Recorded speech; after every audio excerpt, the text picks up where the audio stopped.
Muy buenos días, Guillermo, Willy García y Víctor Muñoz te saludan. ¿Qué tal, Willy? ¿Qué tal, Víctor? Un placer hablar con ustedes. Bueno, para nosotros lo mismo, es la primera vez que nos vamos a comunicar, aunque vos salís en esta radio muy seguido con nuestro querido amigo Trombetta, así que eso es como una línea editorial. Hoy sábado nosotros te vamos a molestar para que nos cuentes un poquito cómo estás viendo la realidad política del país con todo lo que está aconteciendo. Mira, lamentablemente a la patria la encuentro mal, la veo mal y esto va a seguir de mal en peor. No solo en el tema de la pandemia, que es lo que vos estás diciendo, y bueno, eso es obvio que la única solución que tenemos es la vacuna, con sus diversas formas, modos, en fin. Hay que esperar que alcancemos un nivel de inoculación que nos permita transitar. Pero bueno, eso nos va a llevar muchas semanas por delante, y obviamente asoma el invierno, que por obvias razones es el momento más complicado. Ahora, fuera de eso, que para eso están los especialistas, la economía, que es el sustrato de todo esto, es la base, es el ordenamiento. Lamentablemente el presidente tomó horribles decisiones y ahora se están pagando las consecuencias. Y el problema es que no le veo visos de que esto vaya a cambiar. El presidente va a insistir con sus malas decisiones porque tiene esa manía de mirarse al espejo y verse exitoso. Él piensa que toca bien la guitarra, entonces graba audios tocando la guitarra. Bueno, él piensa que la toca bien y que el pueblo disfruta. Bueno, listo, total, es un video, vos lo escuchás, no pasa nada. El problema es que esa misma manera, ese mismo enfoque es que él tiene para su gobierno. Por eso, para fin de año, 28 o 29 de diciembre, él sacó las 20 verdades albertianas, que son una pieza importante de leer. Es al otro día que se aprueba la ley de interrupción voluntaria del embarazo. Él escribe en un rapto de emoción y de grandilocuencia, y porque estaba muy contento porque le habían aprobado la ley, 20 verdades de su gobierno. Son muy importantes, porque él piensa que está haciendo todo bien, incluso con los jubilados. Bueno, es muy difícil dar vuelta a una cabeza como esa, es muy difícil. A los 60 años, ¿cómo haces para vos decirle, mira, Alberto, vas por mal camino, esto es un desastre, así ya está fracasando? Y bueno, no hay manera. Así que mi pronóstico, lamentablemente, no es de lo mejor. Pero bueno, tenemos la alternativa de las elecciones y ahí el pueblo peronista, que es lo que uno intenta representar, hará sentir su voz. Guillermo, vos no mantenés conversaciones, evidentemente, con el sector de Alberto Fernández, porque si no se lo dirías, me imagino, esto. Sí, las que mantengo son estas públicas, ahora te va a escuchar inmediatamente, o sea, cada vez que termina un reportaje, lo escuchan, no tenga duda, así que ahora te van a escuchar a vos. Es decir, mantengo las conversaciones de una sola dirección. O sea, yo hablo y ellos escuchan. Ahora, esa es solo la dirección que mantenemos. Si vos si ellos me llamaron alguna vez, además, no, nunca. Nosotros lo último que hicimos fue enviarle un plan económico el 1 de junio, después que el presidente dijo que no creía en los planes económicos. Vos imaginate, ¿por qué no es peronista? ¿Qué es el peronismo? Es el diálogo. ¿Qué es un plan económico? Es la armonía que se construye con el diálogo entre el sector público y el sector privado. ¿Qué es un plan económico? Vos no vas a pensar que un plan económico son 4 muchachos que se juntan a escribir cosas en una oficina. Eso es una tontería. El plan económico es el diálogo permanente, al margen de si en algún momento te gritás, en otro momento no te gritás, es el diálogo permanente entre lo público y lo privado. Y Alberto dice que no cree en eso. Bueno, entonces los economistas del peronismo nos juntamos y el 1 de junio del 2020, le presentamos un plan económico a él, al ministro de Economía, al presidente del Banco Central y a la dirigencia del peronismo, a los diputados, senadores. Bueno, fue el último aporte que hicimos, no tuvimos respuesta, bueno, listo. No es que no lo hicimos, le presentamos un plan económico con las bases direccionales en función de la experiencia que tenemos los economistas del peronismo, que todo lo que lo hicimos, en su más, en su menos, pasamos por la gestión. Claro, claro, evidentemente. Y me suena eso a plan quinquenal y estas cuestiones de proyección que tenía el peronismo en otras épocas. ¿Y con Cristina cómo está la relación? Mira, no, relación política no mantenemos, No. naturalmente. Ella eligió, para mí, Sí. humildemente, se lo dije el primer día, el día que eligió, hace 2 años atrás, eligió al peor. Mirá, tenía para elegir a Rodríguez Sá, bueno, tenía para elegir a Scioli, tenía para elegir a Schiaretti, tenía para elegir a... Eligió, lamentablemente, con una metodología muy rara, en soledad. En soledad. Innecesario para la gravedad de la decisión que tomaba. Innecesario. No es elegir un vestido, elegir un auto, elegir incluso un departamento o una casa. O si vas a hacer o no vas a hacer un libro, que son decisiones personalísimas. Estaba en juego los destinos del pueblo y de la nación. Innecesaria esa metodología de tomar una decisión en soledad, cuando las mejores decisiones son las que salen del proceso colectivo. Y si le hubiese dicho, no, Cristina, mirá, no ponga, Alberto, no tiene formación, no está apto, esto, aquello, bueno, no se dio ese ámbito de reflexión, y bueno, ahí me parece que no era necesario, ya está, parece que ella sí eligió su camino, claro. Y ahora, bueno, a lo hecho pecho. Obviamente no es responsable de las decisiones que toma Alberto, porque esas decisiones son de Alberto. Ahora, era responsable de haber elegido y bueno, ella está atada a la suerte de Alberto. Está bien, y es bueno lo que decís, porque acá generalmente cuando nos hacen encuestas de opinión y quieren saber qué opinamos los argentinos, nos preguntan, ¿quién cree que conduce, Alberto o Cristina? Digo, en esa dualidad que parece mezclada para quitarle nivel a las decisiones presidenciales y que uno va viendo que seguramente debe haber discusiones, pero las decisiones están plantadas, ¿no? Ya se tomaron en otro momento.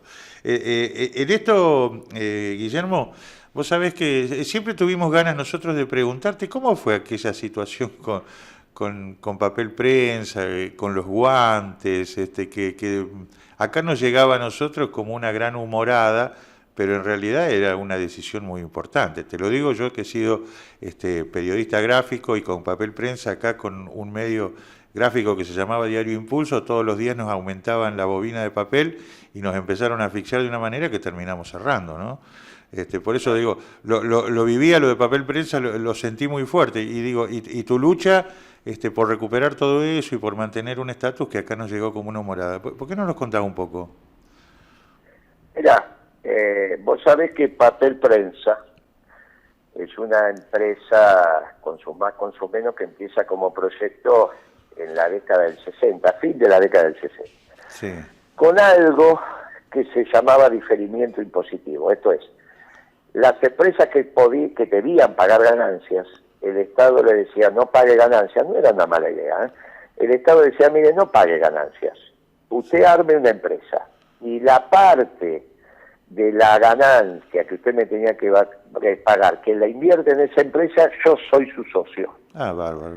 No es una mala idea. No es una mala idea. Se llama diferimiento impositivo. Mire, parte de la idea que yo estoy de acuerdo, que el sector privado sabe gastar su plata cuando las condiciones están dadas. En vez de dármela a mí, con mi impuesto a la ganancia, inviértala.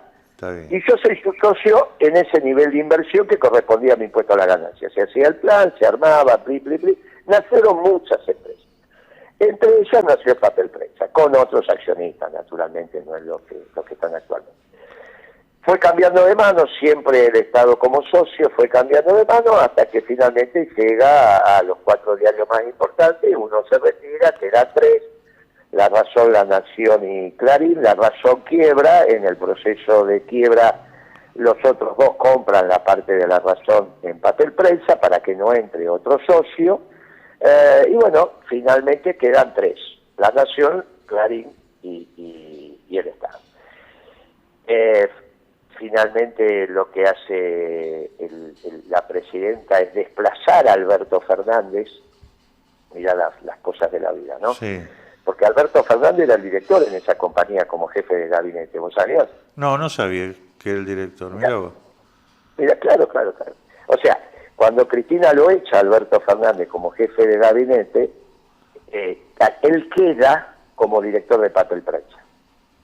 Siguió siendo director de Papel Prensa hasta que entramos nosotros. Cristina lo echa como director de Papel Prensa y entra Beatriz Paglieri. Y me designa a mí como representante de ella en la Asamblea de Accionistas. Yo no era director, yo era accionista. Como representante del Poder Ejecutivo, que es unipersonal, y por lo tanto en ese momento de Cristina. Todavía estaba vivo Néstor. Y yo designo a los directores. Designo a Beatriz Paglieri como economista, designo a Pablo Serioli como ingeniero, que es ingeniero químico, porque vos sabés que la fabricación de papel es básicamente un proceso químico. Exactamente. En la transformación de la celulosa de los árboles en ese papel extraordinario donde vos escribís tus ideas, y designo a Beatriz era economista, y designo al doctor Eduardo Gallo abogado. O sea que designamos un equipo de 3 profesionales de altísimo nivel: economista, abogado e ingeniero químico. Mejores no se los podía elegir. Lo que empieza a acontecer en el tránsito del debate en ese directorio es que en algún momento, y vamos entonces al punto de esa asamblea, quieren desplazar el auditor de la compañía, que por lógica del proceso de constitución del diferimiento impositivo y su génesis allá en la década del 70 correspondía al Estado. Y es lógico, porque si el Estado pone la plata, en este caso correspondía al diferimiento impositivo, esto es el impuesto que no cobraste, es lógico que tenga la auditoría. Claro, ¿Se entiende? Sí, se entiende. Es clarito. obvio, es sentido común. Si yo me tenés que dar plata y te digo vos invertida, déjame la auditoría, porque entonces son mis ojos dentro de la compañía, y que el ojo del hombre engorda, el ojo del amo engorda el ganado, ¿no? Exacto. Ahora ellos querían cambiar, después de 40 años más, esa normativa. ¿Cómo la hacían para cambiar? En la asamblea de accionistas. Claro. O sea, en la asamblea lo que querían hacer, conducida por el presidente del directorio, era cambiar el órgano de control y pasarlo al sector privado. O sea, tenían el directorio con mayoría en la asamblea de accionistas también, porque tenían mayoría de acciones, pero a su vez no querían desplazar la auditoría del Estado. Con lo cual el Estado se quedaba, no ya en minoría, que era lo que correspondía por estatuto, sino sin nadie que controlara las acciones del mayoritario. Eso hasta éticamente está prohibido. Porque si vos haces bien las cosas, lo que tiene que hacer el mayoritario es permitir que el minoritario controle. Claro. ¿No es sencillo lo que decimos? Bueno, después viene la etapa circense y nada más. Eso, ¿no? Eran unos guantes de payaso, el mismo vedor judicial, porque en esa asamblea había un vedor judicial, lo dijo, así que no hay ningún inconveniente. No pasó nada, no hubo ninguna escena de violencia ni ninguna cosa, todo se desarrolló normalmente. Qué lindo, que digo, lo contás de esta manera y uno lo visualiza y dice, bueno, estaban los guantes que eran de payaso, era como para marcar una impronta, decir, bueno, acá vamos a disputar palmo a palmo. Sí, claro, vamos a discutir qué fue lo que pasó, pero no, de ninguna manera, no pasó absolutamente nada. Como dice la justicia, fue una discusión entre accionistas y nada más. No tiene mayor ribete, imagínate que Ahora, después ellos hacen todo lo que tienen que hacer y también están en su derecho de hacerlo. Pero bueno, todo esto te lo conté, pero son las peleas pasadas. Igual lo que te digo es, no era lo más grave lo del papel, que te lo aumentaban o no. Lo más grave es que de acuerdo a las noticias que publicabas, te lo mandaban la bobina o no. El problema sería que vos no eras dócil. Si vos no eras dócil y no les hacías caso en las noticias que publicaban, no te mandaban la bobina. Y como había una sola fábrica de papel, si no le tenías que comprar a los chilenos, pero es mucho más caro. Que no nos llegaba. Víctor, te doy paso para que le hagas unas preguntas a Guillermo, por favor. Buen día, Guillermo. Víctor Muñoz los saluda. ¿Cómo le va? Buen día. ¿Qué tal, comandante? O sea que tengo un amigo que se llama Víctor Muñoz, impresionante. No me digas. Sí, debe ser de la misma edad también, así que mira, impresionante, sí. Bueno, Guillermo, recién usted hablaba sobre el tema de que Cristina eligió el peor. ¿Y por qué entonces los peronistas acompañaron, ¿no?, esta fórmula y lo llevaron al triunfo?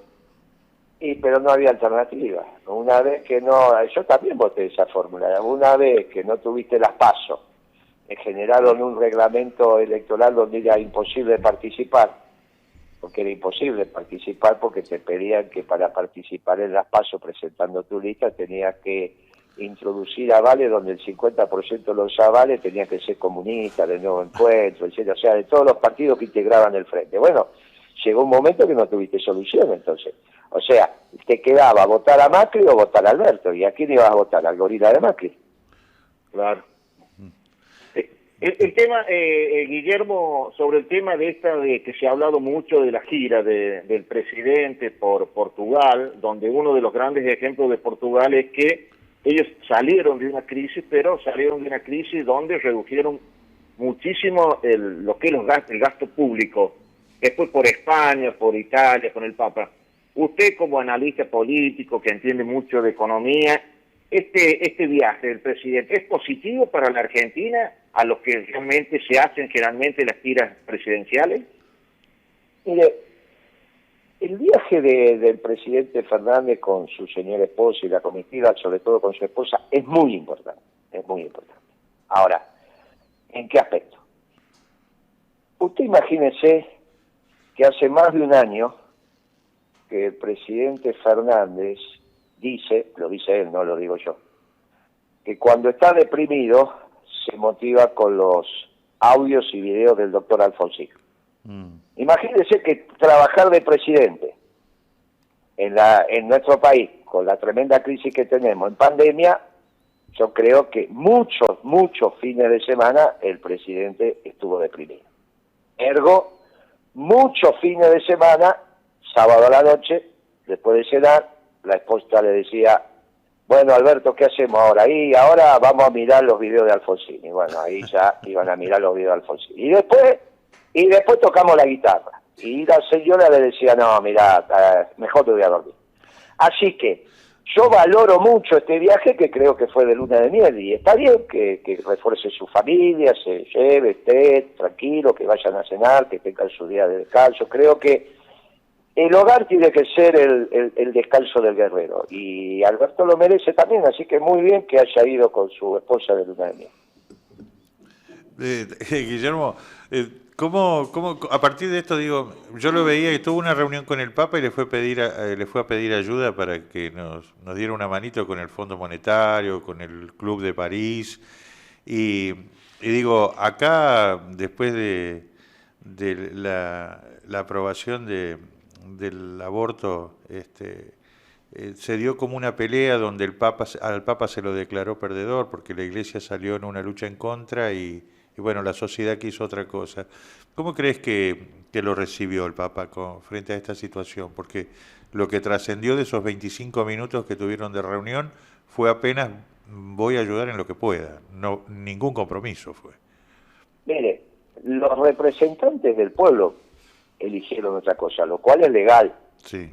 Yo no sé si la sociedad quería la ley de interrupción voluntaria del embarazo, la verdad que no lo sé.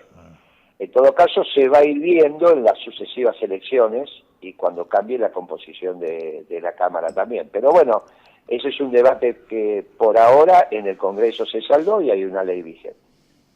Solamente armo un paréntesis sobre la opinión o no de la sociedad. Son los representantes de la sociedad y así dice la Constitución que se toman decisiones y están bien tomadas.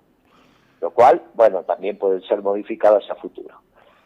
Porque así como se hizo una ley, no es para siempre. Depende los representantes que vayan al Congreso si en un momento derogan o no derogan esa ley. Así que eso es como corresponde. Que sea un estadio de mayoría y minoría en determinadas cámaras, ahora va a haber elecciones y sobre ese tema la sociedad va a debatir ahora, mañana, pasar y dentro de 10 años también. Con respecto a su santidad, mire, yo creo que el Papa es un jefe de Estado, lo recibió como tal, no lo recibió como obispo, digamos, en este caso, ¿no? Lo recibió Claro, como jefe de Estado, otro jefe de Estado que le pide eso. Y habrán hablado lo que tienen que haber hablado. Con respecto a lo que el Papa puede hacer con el Fondo Monetario, mire, el Fondo Monetario está en todos los países, incluso Argentina. No es que Argentina no hace parte del directorio del Fondo Monetario. Están todos los países. Es impensable pelearse con el mundo. Mire, tiene su estatuto y tiene sus normas. Es como un reglamento del consorcio de un edificio de propiedad horizontal. Tiene su reglamento. Si lo quieren cambiar, tiene que conseguir las mayorías. El reglamento del fondo está hecho hace décadas, décadas y décadas. No es que es de hace 15 días. Cuando Argentina tomó los préstamos ya se sabía. Por lo tanto, va a ser difícil cambiar esa regla de juego.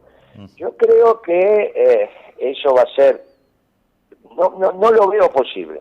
Okay. Lo que hay que construir es un plan económico consistente en el diálogo entre lo público y lo privado que permita en el tiempo honrar los compromisos, como hizo el último gobierno peronista. Y esto es lo que hay que hacer. Mire, ninguna empresa quiebra por la deuda. La empresa quiebra cuando no puede pagar la deuda. Entonces uno dice, es por la deuda. No, es porque no pudiste pagar. Yo te doy un ejemplo. Vos ahora querés recuperar ese diario, querés hacerlo de vuelta y todos estaríamos muy de acuerdo. Sí. Vas y te endeudás. Y vos vas a estar feliz de que te den la plata para hacer una empresa. No es que vas a estar triste. Ahora, lo que tiene que ser es la empresa rentable. Y cuando es rentable, paga la deuda. Lo que tenemos que hacer es de Argentina rentable que pueda honrar su compromiso como lo hizo el último gobierno peronista. Eso es lo que hay que hacer. Qué difícil se hace, ¿no? Porque quedaron atados. Club de París dijo, si hay un acuerdo a octubre con el fondo, yo también accedo a correr los vencimientos de los 2.400 millones que tienen que pagar. Pero bueno, la Argentina está en esa condición. Guillermo, para dar un corolario a esto, y como siempre, muy, muy contentos de conversar contigo, ¿qué es lo que se viene en Argentina, digo, con un Larreta que tiene 60 puntos de imagen positiva y un presidente que apenas supera el 40? ¿Qué va a hacer el peronismo frente a esto? Tiene que votar, pero ¿dónde se juegan las elecciones? Las elecciones se juegan en la provincia de Buenos Aires. Sí. No es que no son importantes en San Luis, en Formosa, ahí ya sabemos quiénes van a ganar lo que tienen que ganar porque hacen bien las cosas. La discusión es en la provincia de Buenos Aires. En la provincia de Buenos Aires por lo menos va a haber 3 ofertas electorales. La del actual oficialismo, que es un frente un poquito de crema y un poquito de dulce de leche más algo de vinagre. ¿Está bien? Esa parte que... Sí, claro, que es la que gobierna, precisamente. Después tenés otro que es banana, manzana y le meten aceite, ¿viste? En vez de hacer una ensalada de frutas, eso es Cambiemos. Sí. Y después está el peronismo. Y después está el peronismo, con su doctrina, con sus hombres, explicándole a la sociedad que allá en el fondo están haciendo el horizonte, está saliendo el sol, están haciendo el sol del peronismo, el sol del 25. Mira, allá en el fondo viene la esperanza. Y la esperanza es volver a un país normal. ¿Y cuándo había un país normal? Y cuando la elección era entre peronistas y radicales. Sí, terminemos con estos frentes que no son nada, muchachos. ¿Qué es este frente de todo? Un poquito de marxista, un poquito de liberal, un poquito de progresista, déjate de bromar. Un poquito de radicales, nadie sabe ni lo que es. Entonces, y terminan, ¿quién terminó? Alberto Fernández, que se dice socialdemócrata. ¿Qué hay del otro lado? El gorila de Macri, un poquito de radicales, la Carrió que se define por la República, después quieren meter un poco de peronismo, déjense de bromar. Simplifiquémosle la vida a la gente. Entonces la cosa es muy fácil. ¿Cuándo funcionó el país? Cuando de un lado estábamos los peronistas, del otro lado los radicales, un poquitito de gorila, un poquitito de progresista. Vamos a ese país, muchachos. ¿Cuándo empezamos ese país? Lo empezamos en las próximas elecciones. ¿Qué le decimos a los peronistas? Basta de votar cosas raras, muchachos. Volvamos a comer la comida de la vieja, que esa nunca nos cae mal. Votemos peronistas y dejémonos de bromar.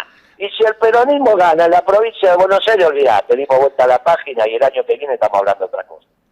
Guillermo, una consulta sobre qué opinión tiene de el fallo de la Corte, y después la otra es si se ha reunido con Randazzo, que también es otro peronista que... No, bueno, qué pregunta que me hiciste. Claro. Yo a Flaco lo quiero mucho, pero ¿por qué se tiró contra los dirigentes sindicales? Ajá. Pero ¿cómo van a ser parte del problema para un peronista? Para un peronista, los dirigentes sindicales, ¿qué es el peronismo? Es la armonía. En este caso, entre el capital y el trabajo. ¿Y quién expresa el trabajo? Los dirigentes sindicales. Pero ¿cómo el Flaco va a decir que sos parte del problema? ¿Qué le pasó? Yo creo que se chipoteó. Ese no es el Randazzo que yo conozco. La verdad que si él sigue diciendo que los dirigentes sindicales son parte del problema, no hay posibilidad ninguna de encontrarlo. Me encantaría, pero no es yo me encuentro con un peronista. La columna vertebral del movimiento peronista es el movimiento obrero organizado. ¿Qué le pasó a Flaco? No puede ser eso, no puede decir eso, la verdad que está equivocado, es una lástima, yo lo valoro, pero bueno, es una lástima. Eso de decirte peronista, pero tratar de no actuar como peronista o vulnerando las bases del movimiento no me va. Con respecto al fallo, y no me pongo en free, ¿viste? Me pongo firme porque mirá que tenés para hablar mal, si vos querés, y yo tendré que aguantar, hasta del Papa hablar mal. Pero hablar mal de todos los dirigentes sindicales y decir que son parte del problema, no, muchachos, si los dirigentes sindicales son parte de la solución en la historia del peronismo, déjense de broma. Bueno, yo creo que el Flaco igual se equivocó, va a pedir disculpas y vamos para adelante. Pero primero va a tener que pedir disculpas. Con respecto al fallo de la Corte, mirá, yo creo que ahí también hay un error garrafal de interpretación del gobierno. El fallo de la Corte lo que le dice, escriban bien. Si vos sabés que en la Corte hay 3 supremos que son parte de los nuestros, o vos te pensás que y no hace falta que yo te dé nombre, entonces lo que tiene que hacer es escribir con sujeto, verbo y predicado. La Corte lo que le dice, mire muchachos, no se entiende lo que ustedes escriben. Ahora, ¿lo dice nada más que la Corte? No, se lo dice el diario oficialista Ámbito Financiero. Le sacó un artículo firmado por el subdirector, o sea que es el diario, sí, donde le dice, el artículo termina, por favor necesitamos un abogado. O sea, dice, muchachos, escriban bien. La Corte le dice, ustedes no justificaron, ustedes no explicaron, se presentan en un expediente y no escriben bien, no se les entiende lo que escriben, y es lógico, porque habla Fernández, y vos no lo entendés, porque es lo que le pasa a lo que decía Perón a un gobierno. Un hombre es un hombre, cuerpo y alma, y un gobierno tiene que ser también con doctrina, si no es un cuerpo sin alma. Mirá, el problema es que al no tener doctrina, lo que escribe un poquito un radical, un poquito un progresista, un poquito algún peronista que les quedó, y entonces es un mamarracho lo que se escribe ahí. Y eso es lo que le dice la Corte. Escriban bien, déjense de joder, le dijo la Corte. Y ellos lo tomaron para el lado del tomate. Y bueno, ¿qué quiere que haga? Guillermo, la verdad que un placer, un gusto conversar contigo, que hayas accedido. Te pedimos disculpas por el horario, sabemos que tenés mucha actividad, que estás desarrollando. También tenés un programa de radio. Te agradecemos la comunicación, sinceramente te mandamos un fuerte abrazo aquí desde Villa Mercedes, y es un placer. Seguramente vamos a estar convocándote nuevamente para conversar, que nos des una luz de lo que está pasando allá en Buenos Aires, para ver si nosotros podemos despejar un poco las nubes acá en nuestra patria chica. Así que muchísimas gracias, Guillermo Moreno, por estar en disponibilidad. No, yo les agradezco a ustedes, le mandan un fuerte abrazo a nuestro amigo común Trombetta, y los felicito porque ustedes tienen un Alberto, pero tienen un Alberto el bueno. Los felicito, porque ustedes no pasan la desventura que pasamos nosotros. Les mando un abrazo, gracias. Gracias, abrazo grande, buen fin de... Los que quieran la doctrina de Perón, que se suban